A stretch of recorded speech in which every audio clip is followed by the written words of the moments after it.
2. Vista desde el transbordador que llevaba a la tripulación, la Leonora Christine parecía una daga dirigida hacia las estrellas. Su casco era un cono que se estrechaba hacia proa. Su bruñida superficie parecía ornamentada, más que rota, por el equipamiento exterior. Eran escotillas y esclusas, sensores para los instrumentos, almacenamiento para los 2 yates que servirían para aterrizar en el planeta, algo para lo que la Leonora Christine no estaba diseñada. La red del motor Bussard, ahora completamente plegada. La base del cono era muy ancha, ya que entre otras cosas contenía la masa de reacción. Pero la longitud era demasiado grande para que se notase mucho. En la punta de la daga, se abría una estructura que podría suponerse era la protección de la empuñadura de una espada. Su borde servía de base a 8 cilindros esqueléticos que apuntaban hacia afuera. Esos eran los tubos de impulso, que aceleraban la masa de reacción cuando la nave se movía a simples velocidades interplanetarias. La empuñadura contenía sus controles y planta de energía. Más allá, algo más oscuro, se extendía el mango de la daga, que acababa finalmente en un pomo intrincado. Eso último era el motor Bussard. El resto, cuando se activase, sería un escudo contra la radiación. Así era la Leonora Christine, la 7ª y más joven de su clase. Su simplicidad exterior era una exigencia de la naturaleza de su misión y era tan engañosa como la piel humana. En su interior era casi tan complicada y sutil. El tiempo desde que se concibió la idea básica, a mitad del siglo XX, incluía quizás 1 millón de años hombre de pensamiento y trabajo dirigidos a convertirla en realidad. Y algunos de aquellos hombres habían poseído intelectos iguales a cualquiera que jamás hubiese existido. Aunque la experiencia práctica y las herramientas esenciales ya se habían obtenido cuando comenzó la construcción, y aunque la civilización tecnológica había conseguido su fantástico florecimiento, y finalmente, por un tiempo, no había sufrido el castigo o la amenaza de la guerra, su coste no era en ningún sentido despreciable y había provocado amplias protestas. ¿Todo eso para enviar 50 personas a una estrella cercana? Exacto.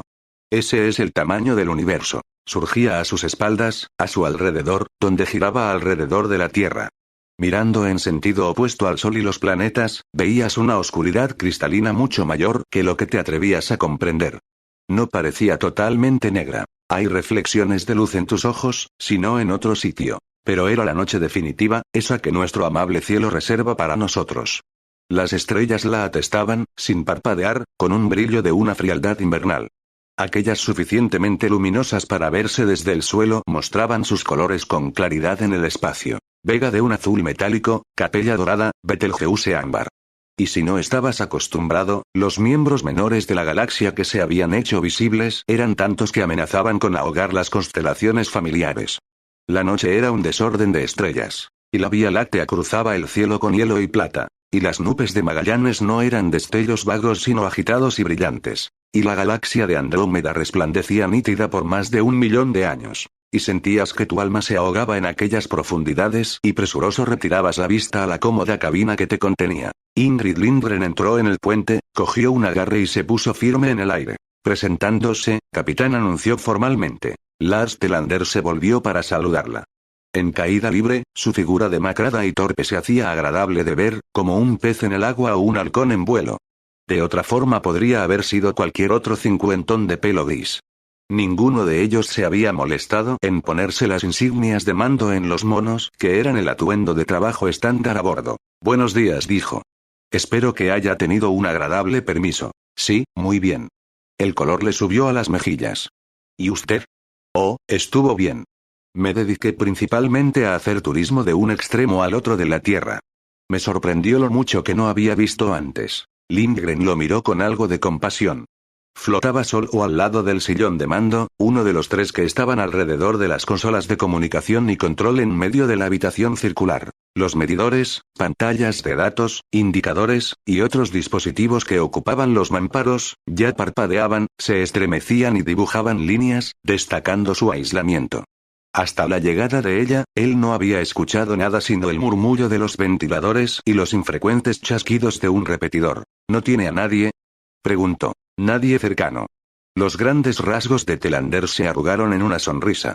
No olvide que, en lo que se refiere al sistema solar, casi tengo ya un siglo. Cuando visité por última vez mi villa natal en Dalarna, el nieto de mi hermano era el orgulloso padre de 2 adolescentes. No podía esperar que me consideraran un pariente cercano. Había nacido 3 años antes de que la primera expedición tripulada partiese para Alpha Centauri. Entró en el jardín de infancia 2 años antes de que el primer mensaje máser de la expedición llegase a la estación Farside en la Luna. Ese acontecimiento fijó la trayectoria vital de un niño introvertido e idealista. A los 25 años, recién graduado de la academia con una actuación notable en las naves interplanetarias, se le permitió formar parte de la primera tripulación a Epsilon Eridani. Volvieron 29 años más tarde. Pero debido a la dilatación temporal, para ellos solo habían transcurrido 11, incluyendo los 6 que habían pasado en el planeta de destino. Los descubrimientos que realizaron les dieron la gloria. La nave Atau Ceti estaba siendo aprovisionada cuando regresaron. Telander podía ser el primer oficial si estaba dispuesto a partir en menos de un año. Lo estaba. Pasaron 13 años de los suyos antes de volver, mandando una nave cuyo capitán había muerto en un mundo extrañamente salvaje. En la Tierra, el intervalo había sido de 32 años. La Leonora Xdistine estaba siendo construida en órbita. ¿Quién mejor que él para tomar el mando? Dudó. Iba a ser lanzada en apenas 3 años. Si aceptaba, la mayor parte de esos 1000 días los pasaría planeando y preparando, pero no aceptar era probablemente impensable. Y además, caminaba como un extraño por una Tierra que también se le había hecho extraña a él. Vamos al trabajo, dijo. Doy por supuesto que Boris Fedorov y sus ingenieros vinieron con usted. Ella asintió. Me dijo que le llamaría por el intercomunicador después de que se organizase. Podría haber tenido la cortesía de notificarme su llegada. No está de buen humor. Estuvo malhumorado durante todo el camino. No sé por qué. ¿Importa? Vamos a permanecer juntos en esta nave durante un tiempo, Ingrid señaló Telander. Nuestro comportamiento importará mucho. O, a Boris se le pasará. Supongo que tenía resaca, o una chica lo rechazó anoche, o algo así. Durante el entrenamiento me pareció un hombre de corazón blando. El perfil psicológico lo indica. Aún así, hay cosas, potencialidades, en cada uno de nosotros que no se ven en las pruebas. Hay que estar allá lejos, Telander señaló el periscopio óptico como si fuese el lugar más remoto antes de que se manifiesten, para bien o para mal. Y lo hacen. Siempre lo hacen. Se aclaró la garganta. Bien. ¿El personal científico también cumple el horario? Sí. Llegarán en 2 grupos, el primero a las 13:40 y el segundo a las 15. Telander notó el acuerdo con el programa sujeto a la consola. Lindgren añadió. No creo que necesitemos un intervalo tan amplio entre ellos. Margen de seguridad, le respondió Telander ausente. Además, con entrenamiento o no, necesitaremos tiempo para llevar a tantos terrícolas a sus camarotes, ya que no pueden comportarse adecuadamente en ingravidez. Carl puede ocuparse de ellos, dijo Lindgren. Si es necesario, los puede llevar individualmente más rápido de lo que parece creíble. Raymond. ¿El de seguridad? Telander estudió las pestañas que se agitaban. Sé que es bueno en caída libre, y que llegará en el primer grupo, pero es tan bueno. Estuvimos en Letoile de Plaisir. ¿Dónde? Un satélite de descanso. Sí, ese. ¿Y jugaron a juegos de ingravidez? Lindgren asintió, sin mirar al capitán. Él sonrió de nuevo. Entre otras cosas, sin duda, va a quedarse conmigo. Telander se tocó la barbilla. Para ser honesto, me gustaría más que se quedase en el camarote asignado, en caso de que haya problemas con los pasajeros. Ese será su trabajo en ruta. Podría unirme a él, ofreció Lindgren. Telander agitó la cabeza. No. Los oficiales deben vivir en la zona de oficiales. La razón teórica, que estén cerca del puente, no es la verdadera. En los próximos 5 años descubrirá, Ingrid, que los símbolos son muy importantes. Se encogió de hombros. Bien, los otros camarotes solo están a un nivel por debajo. Me atrevo a suponer que sería capaz de llegar allí con rapidez si fuese necesario. Suponiendo que a su compañero asignado no le importe el cambio, que sea como usted quiere. Gracias, dijo ella en voz baja. No puedo evitar estar un poco sorprendido, confesó Telander. No me parece el tipo que usted elegiría. ¿Cree que su relación durará? Espero que sí. Él dice que está dispuesto. Se salió de su confusión con un ligero ataque. ¿Qué hay de usted? ¿Ha establecido ya alguna relación? No. En su momento, sin duda, en su momento. Al principio estaré muy ocupado. A mi edad esas cuestiones no son tan urgentes. Telander se rió y luego se puso serio. No estamos sobrados de tiempo, y no podemos malgastarlo. Por favor, realicé las inspecciones Y. El transbordador se encontró con la nave y se acopló. Anclajes de enlace se extendieron para mantener su casco rechoncho contra la amplia curva de la Leonora X-Distine. Los robots unidades actuadoras sensoras computadoras que dirigían las maniobras de la terminal hicieron que las esclusas se uniesen en un verso exacto. Algo más que eso se les exigiría más tarde. Ambas cámaras fueron vaciadas, las válvulas exteriores hacia adentro, permitiendo que el tubo de plástico se convirtiese en un sello hermético. Los cierres fueron represurizados y comprobados en busca de una posible fuga. Cuando no se encontró ninguna, se abrieron las válvulas interiores. Raymond se desató. Flotando en caída libre en el asiento, dio un vistazo a toda la sección de pasajeros. El químico americano Norbert Williams también se estaba soltando. Para, le ordenó Raymond. Aunque todos hablaban sueco, no todos lo entendían bien. Para los científicos, el inglés y el ruso seguían siendo las verdaderas lenguas internacionales. Quédese en su sitio. Les dije en el embarcadero que los escoltaría individualmente a sus camarotes. No tiene que preocuparse por mí, le contestó Williams. Puedo manejarme bien en ingravidez. Era bajo, de cara redonda, pelo rubio rojizo, aficionado a las ropas chillonas y hablaba en voz alta. Todos tienen algo de experiencia, dijo Raymond. Pero eso no es lo mismo que conseguir los reflejos adecuados por la práctica. Nos equivocaremos un poco, ¿y qué? Que puede producirse un accidente. No es probable, lo admito, pero posible, y mi tarea es ayudar a evitar tales posibilidades. Mi conclusión es que debo ayudarles a llegar a sus camarotes, donde permanecerán hasta nueva orden. William se puso rojo. Mire, Raymond. Los ojos del condestable, que eran grises, lo recorrieron por completo. Es una orden directa, dijo Raymond, con lentitud. Tengo la autoridad suficiente. No comencemos el viaje con una infracción. William se ató de nuevo. Sus movimientos eran innecesariamente enérgicos, y tenía los labios apretados uno contra el otro. Unas gotitas de sudor salieron de su frente y flotaron por el pasillo. El fluorescente del techo hizo que brillasen. Charles Raymond habló al piloto por el intercomunicador. Aquel hombre no subiría a bordo de la nave, pero se iría en cuanto descendiese la carga humana. ¿Le importa si abrimos las contraventanas? Para que los amigos puedan ver algo mientras esperan. Adelante, dijo la voz. No hay peligro. Y. No volverán a ver la Tierra durante una temporada, ¿no? Raymond anunció el permiso. Manos ansiosas se volvieron locas en la parte de la nave orientada al espacio, corriendo los paneles que cubrían las ventanas. Raymond se concentró en hacer de guía. La cuarta era Kyu Eileen. Se había girado por completo en su red de seguridad para orientarse hacia la portilla. Tenía los dedos apretados contra la superficie. Ahora usted, por favor, dijo Raymond. Ella no respondió. Señorita Kyu. Le tocó el hombro. Usted es la siguiente. Oh. Parecía como si la hubiesen sacado de un sueño. Tenía lágrimas en los ojos. Disculpe. Estaba perdida. Las naves unidas se acercaban a otro amanecer. La luz se extendía sobre el inmenso horizonte de la Tierra, rompiéndose en miles de colores desde el escarlata de hojas de arce hasta el azul del pavo real. Momentáneamente pudo verse un ala de luz zodiacal, como un halo sobre el disco de fuego que se elevaba. Más allá estaban las estrellas y la luna creciente. Debajo estaba el planeta, brillando con sus océanos, sus nubes donde caminaban la lluvia y el trueno, sus continentes verdes marrones nevados y ciudades como joyas. Se veía, se sentía que aquel mundo vivía. Kyu abrió torpemente las hebillas. Sus manos parecían demasiado finas para el trabajo. Odio tener que dejar de mirar, susurró en francés.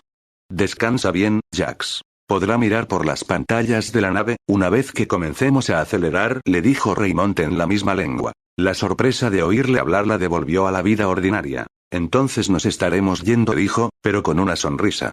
Su estado de ánimo era, evidentemente, más de éxtasis que de tristeza. Era pequeña, de huesos delicados. Su figura parecía la de un chico con la túnica de cuello alto y los pantalones de corte ancho de las nuevas modas orientales. Sin embargo, los hombres solían estar de acuerdo en que tenía el rostro más encantador de la nave, rodeado de pelo negro azulado que le llegaba hasta el hombro. Cuando hablaba en sueco, el rastro de entonación china que le daba lo convertía en una canción. Raymond la ayudó a soltarse y pasó el brazo por su cintura.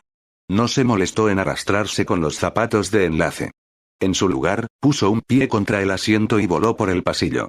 En la escotilla cogió una agarradera, hizo un arco, se dio otro empujón y quedó dentro de la nave espacial. En general, aquellos a los que escoltaba se relajaban. Le era más fácil llevarlos pasivamente que luchar contra sus torpes esfuerzos por ayudar. Pero Kyuuen era diferente. Ella sabía cómo hacerlo. Sus movimientos conjuntos se convirtieron en una danza suave y grácil. Después de todo, como planetóloga tenía mucha experiencia en caída libre. Su vuelo no fue menos estimulante por ser explicable. La escalera que venía de la escotilla atravesaba varias capas concéntricas de cubiertas de almacenamiento, escudo extra y protección para el cilindro del eje de la nave en el que se alojaba el personal. Los ascensores podrían funcionar allí, para elevar cargas pesadas adelante o atrás contra la aceleración. Pero probablemente las escaleras que serpenteaban en el interior de pozos paralelos a los huecos de los ascensores serían más utilizadas. Raymond y Kyuuen usaron una de ellas para ir de la cubierta de centro de masa, dedicada a la maquinaria eléctrica y giroscópica, en dirección a la proa hasta la zona de personal. Ingrávidos, se empujaron por la escalera sin tocar un travesano. A la velocidad que adquirieron, la fuerza centrífuga y de Coriolis les provocó un ligero mareo, como una borrachera ligera que les hiciese reír. Y ahí vamos otra vez, Los camarotes de aquellos que no eran oficiales se dividían en dos corredores que bordeaban una fila de baños. Cada compartimento tenía 2 metros de alto y 4 metros cuadrados. Había 2 puertas, 2 armarios, 2 vestidores con estantes y 2 camas plegables. Esas dos se podían unir para formar una cama mayor, o separarse. En el segundo caso, era posible bajar una pantalla del techo y así convertir la habitación doble en 2 individuales. Este fue un viaje para recordar en mi diario, condestable. Kyuuen cogió una agarradera y pególa frente al metal frío. La alegría todavía le temblaba en la boca. ¿Con quién la comparte?, preguntó Raymond. Por el momento, con Hannes Adler. Kyuuen abrió los ojos y los fijó en él. A menos que tenga una idea diferente. ¿Eh? Estoy con Ingrid Lindgren. ¿Ya? La alegría desapareció. Perdóneme. No debería cotillear. No, yo soy el que le debe una disculpa, le dijo. Por hacerla esperar sin nada que hacer, como si no pudiese manejarse en ingravidez. No puede haber excepciones. Kyuuen volvía a estar seria. Extendió su cama, flotó sobre ella, y comenzó a atarse. Quiero tenderme un rato a solas y pensar. ¿En la Tierra? En muchas cosas. Estamos dejando más de lo que muchos todavía no han comprendido, Charles Raymond. Es una especie de muerte. Quizá seguida por la resurrección, pero aún así muerte. 3-0. El motor iónico se encendió. Ningún hombre podría haber atravesado el grueso escudo para verlo y sobrevivir. Tampoco podría oírlo, o sentir la más mínima vibración de su poder. Era demasiado eficiente. En la llamada sala de motores, que era en realidad un centro nervioso electrónico, los hombres oían el pulso suave de las bombas que alimentaban la masa de reacción de los tanques. Pero apenas lo notaban, concentrados en los indicadores, pantallas y señales en código que controlaban el sistema. La mano de Boris Fedorov nunca estaba muy lejos del interruptor principal. Entre él y el capitán Telander en el puente de mando fluía un murmullo de comentarios. No era necesario en el caso de la Leonora Axdistine. Naves mucho menos avanzadas podían operarse a sí mismas. Y eso exactamente era lo que hacía.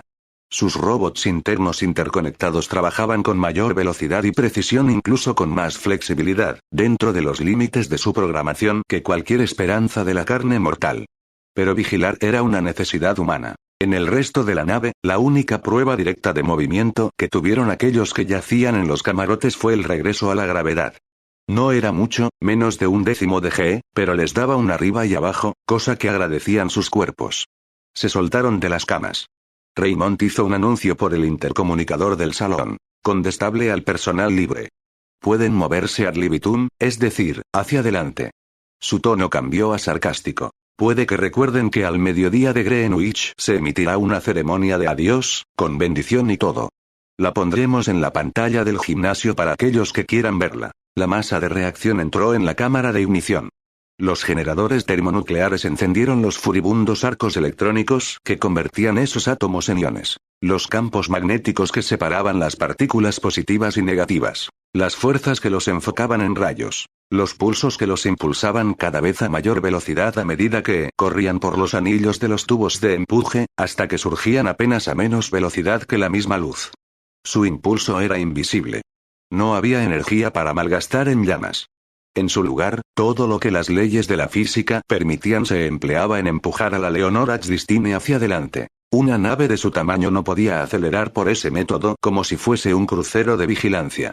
Eso hubiese exigido más combustible del que podía llevar, cuando ya debía transportar medio centenar de personas, y atender sus necesidades durante 10 o 15 años y herramientas para satisfacer su curiosidad científica después de la llegada, y, si los datos enviados por los instrumentos de la sonda que la había precedido indicaban realmente que el tercer planeta de Beta Virginis era habitable, los suministros y máquinas con los que el hombre podría comenzar en un nuevo mundo. Realizó una espiral lenta fuera de la órbita terrestre. Los que la habitaban tuvieron amplias oportunidades para ir a las pantallas y observar cómo el hogar se perdía entre las estrellas. No hay espacio para malgastar en el espacio. Cada centímetro cúbico en el interior del casco debía ser útil. Pero personas lo suficientemente inteligentes y sensibles como para aventurarse allá afuera se hubiesen vuelto locas en un ambiente funcional. Por el momento los mamparos eran metal y plástico desnudo. Pero los que tenían talento artístico hacían planes.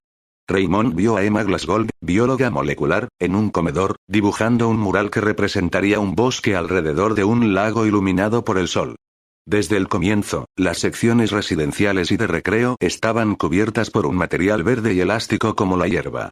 El aire que salía de los ventiladores estaba más que purificado por las plantas de la sección hidropónica y los coloides del equilibrador Darrell. El aire pasaba por cambios de temperatura, ionización, olor. En ese momento olía a tréboles frescos, con un rastro apetitoso añadido si pasabas por la cocina, ya que la comida de gourmet compensa muchas carencias. Igualmente, las zonas comunes formaban un laberinto que ocupaba toda una cubierta. El gimnasio, que servía también de teatro y sala de reuniones, era la unidad mayor. Pero incluso el comedor era lo bastante grande para permitir que los comensales estirasen las piernas y se relajasen.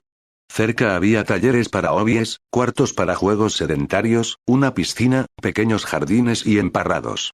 Algunos de los diseñadores de la nave habían propuesto poner las cajas de sueño en ese nivel.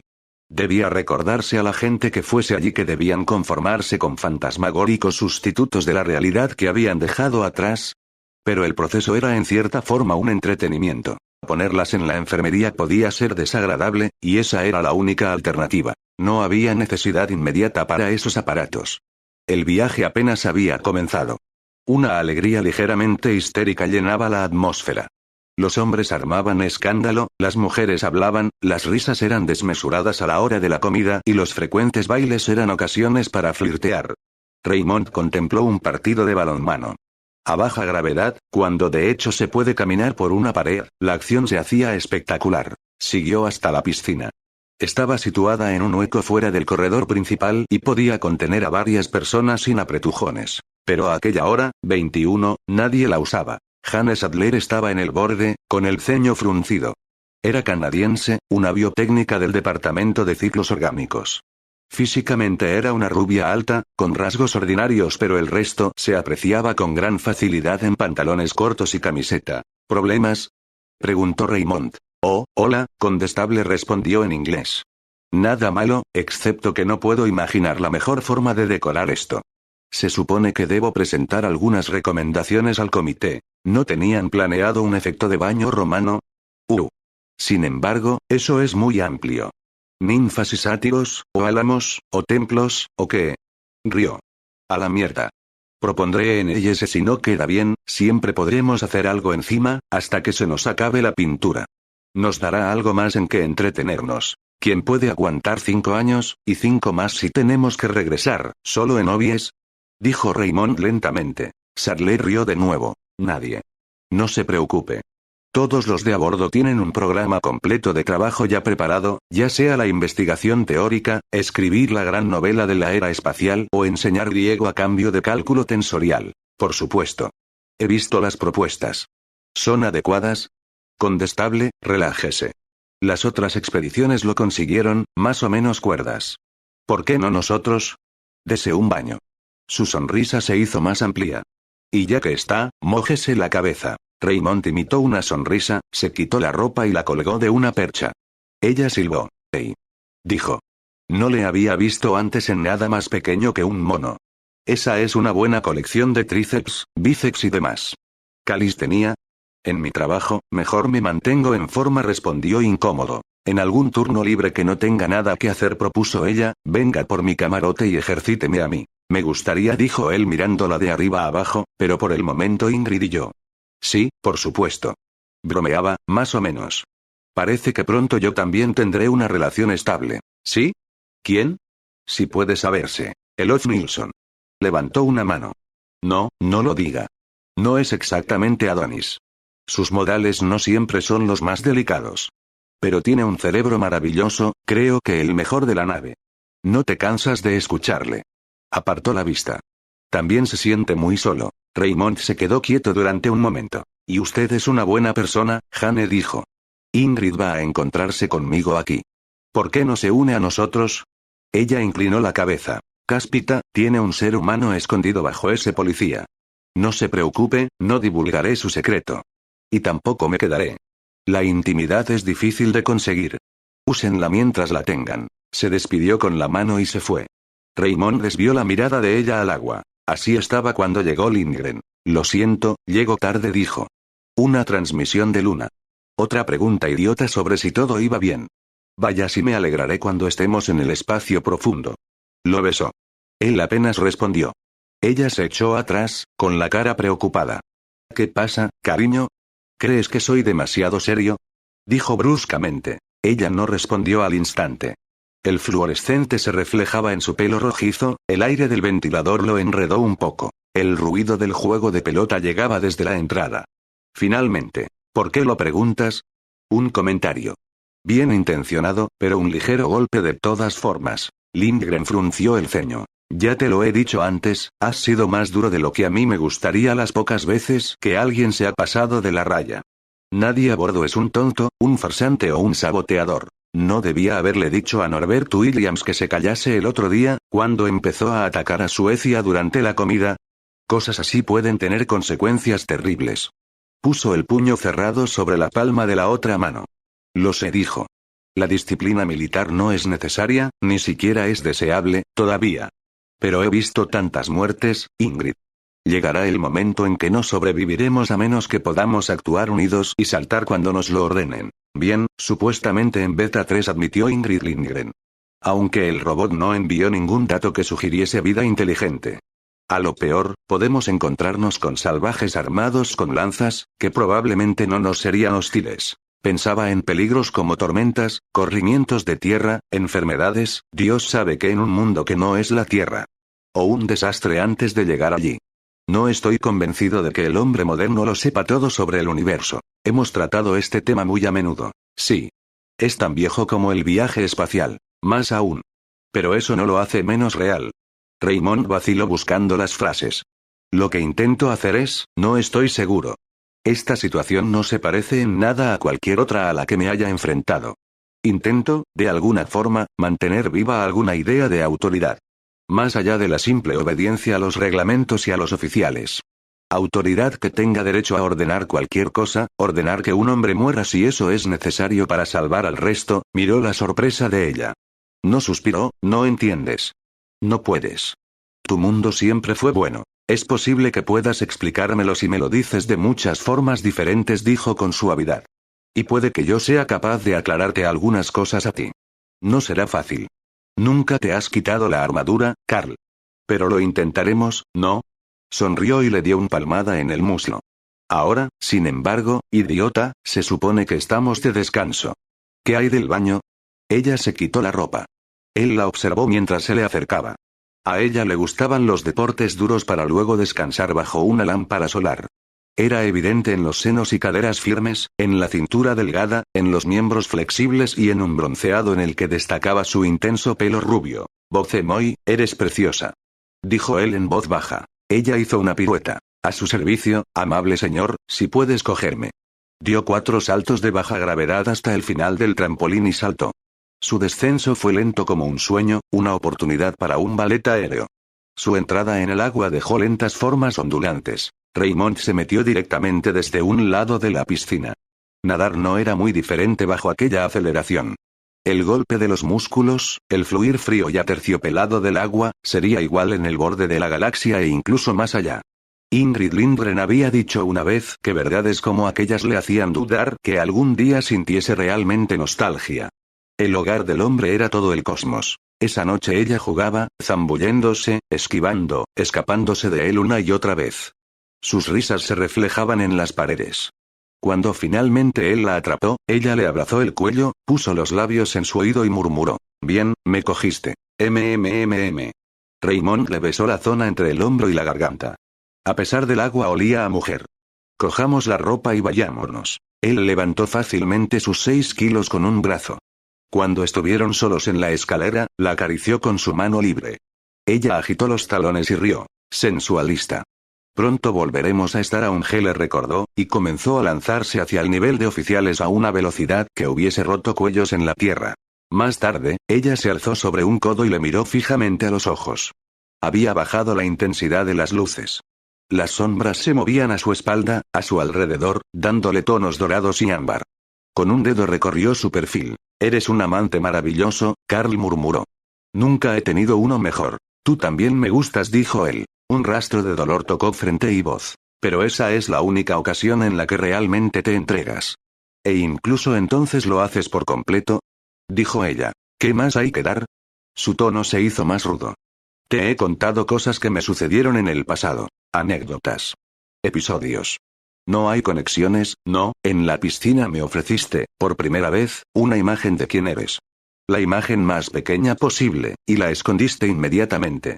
¿Por qué? No utilizaría lo que supiese para hacerte daño, Carl». Él se sentó cenudo. «No sé qué quieres decir». «La gente se conoce al vivir juntos. Sabes que admiro a pintores clásicos como Rembrandt y Bonnesteller, y no me interesan ni las abstracciones y ni la cromodinámica. No soy muy musical. Tengo un sentido del humor de barracón. Mis ideas políticas son conservadoras. Prefiero un tournedo a un filet mignon, pero me gustaría que los tanques de crecimiento pudiesen proveernos de cualquiera de ellos más a menudo. Juego al póker de forma perversa, o lo haría si tuviese sentido a bordo de esta nave. Disfruto trabajando con las manos y soy bueno, así que ayudaré a construir los laboratorios una vez que el proyecto se organice. En estos momentos intento leer Guerra y Paz, pero me quedo dormido continuamente».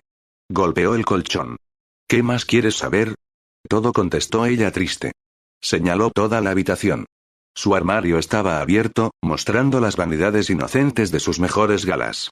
Los estantes estaban repletos de sus tesoros privados, hasta el límite de la masa permitida. Una ajada copia de Bellman, un laúd, una docena de fotos esperando su turno para ser colgadas, retratos más pequeños de su familia, una muñeca cachina Oti. «Tú no trajiste nada personal. He tenido poco equipaje a lo largo de mi vida. Y parece que el camino fue difícil.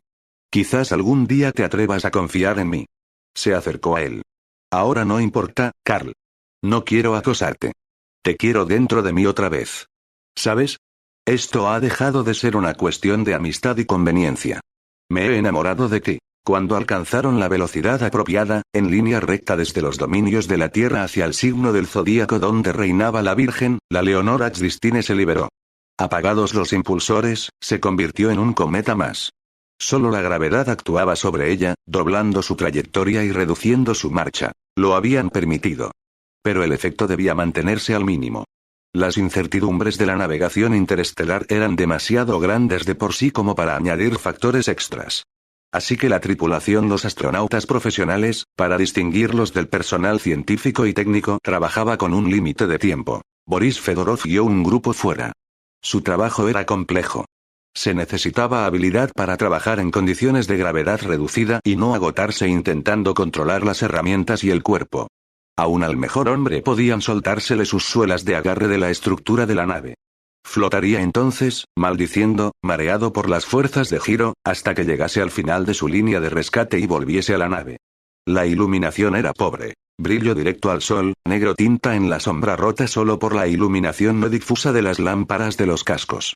El oído no funcionaba mejor. Las palabras tenían problemas para superar los sonidos de la dura respiración y la corriente sanguínea cuando se les confinaba en un traje espacial, y el borboteo cósmico en los auriculares de radio. A falta de una purificación de aire comparable a la de la nave, los desechos gaseosos no se eliminaban por completo. Se acumulaban durante horas hasta que se trabajaba lleno de sudor, vapor de agua, dióxido de carbono, sulfuro de hidrógeno, acetona, y la empapada ropa interior se pegaba a la piel, y se miraba las estrellas por el visor con el dolor de cabeza formando una banda tras los ojos. Aún así, el módulo Bussard, la empuñadura y el pomo de la daga, fue separado. Alejarlo de la nave fue un trabajo peligroso y difícil. Sin fricción o peso, conservaba cada gramo de su considerable masa inercial. Era tan difícil detenerlo como ponerlo en marcha. Finalmente se desplazó a popa unido a un cable. Fedorov comprobó él mismo la posición. Hecho, gruñó. Eso espero. Sus hombres unieron sus líneas de seguridad al cable. Él hizo lo mismo, habló con Telander en el puente y se soltó. El cable fue arrastrado a bordo, llevando consigo a los ingenieros. Debían apresurarse. Aunque el módulo seguiría al casco más o menos en la misma órbita, había influencias diferenciales. Pronto provocarían un desvío indeseado en el alineamiento relativo. Pero todos debían estar dentro antes de la siguiente fase del proyecto. Las fuerzas que iban a activarse no serían amables con los organismos vivos. La Leonora Xdistine extendió las redes del campo de recogida. Brillaban al sol, con el color de la plata, frente al cielo estrellado. Desde lejos hubiese parecido una araña, uno de esos pequeños arácnidos valientes que se aventuran en cometas hechas de seda cubierta de rocío. No era, después de todo, nada grande o importante en el universo. Aún así, lo que hacía era impresionante a escala humana. La planta de energía activó los generadores del campo de recogida. De sus redes de control surgía un campo de fuerzas magnetohidrodinámicas invisible, pero que se extendía por miles de kilómetros. Una combinación dinámica, no estática, pero mantenida y ajustada con absoluta precisión. Enormemente fuerte pero aún más enormemente compleja. Las fuerzas atraparon la unidad Bussard, la trajeron a una posición micrométricamente exacta con respecto al casco y la fijaron en su lugar. Los monitores verificaron que todo estaba en orden.